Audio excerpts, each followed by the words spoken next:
All right, so let's pick up. We had to finish off the last one. So for the last one, we know that we're talking about this angle here. They told us that we had the 3 for the adjacent side, and we have the 5 here for the hypotenuse. So let's go ahead and fill out those ratios. So sine of that angle would be a negative 4/5. Cosine of that angle would be 3/5. And tangent of that angle would be negative 4/3. So we use a 3 and a 4. Sometimes it's positive, sometimes it's negative. Notice the hypotenuse is always a positive value, right? That never changes. But now look at the numbers themselves. Pause this and see, what do you notice about the sine, the cosine, and the tangents based off the different quadrants? Because there are patterns at play, and it's important that you try to make sense of what they are.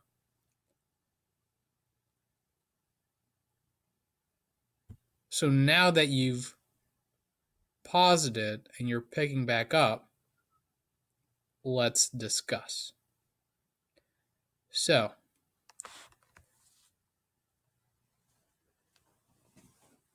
the red theta is your reference angle, right? So this red theta, from the very beginning, the one that was in the first quadrant, we call that a reference angle. A reference angle is an angle that kind of helps you figure out what the ratios would be, and we always go with the one in the first quadrant.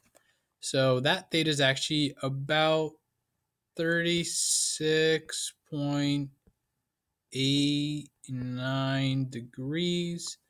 Go back to a couple days to figure out how I could have figured out that angle given that I had the ratios to begin with. Right? So here's the important part.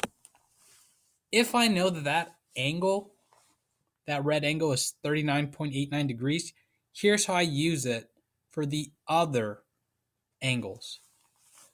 That red angle is telling me that it's 36.89 degrees off of the x-axis.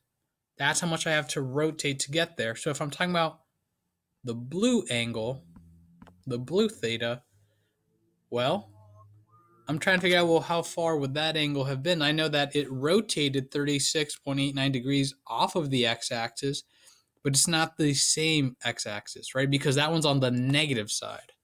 So in order to figure that out, we need to think about the circle, the circle we can form with all these points. So if I have this right here and this right here, right, to try to form my plane, then I can say this is, for the most part, my circle that I would have. And I'm just going to line it up. There, cool. So if I know that my angle starts here at this point, right there, that's 0 degrees. So here's what I do with that piece of information.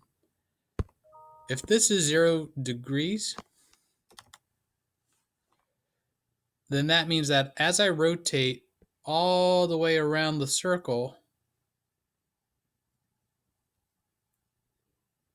I come back around, and that would be 360 degrees, right?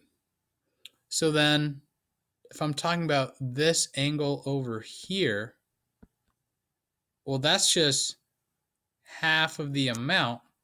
So that one would have to be 180 degrees.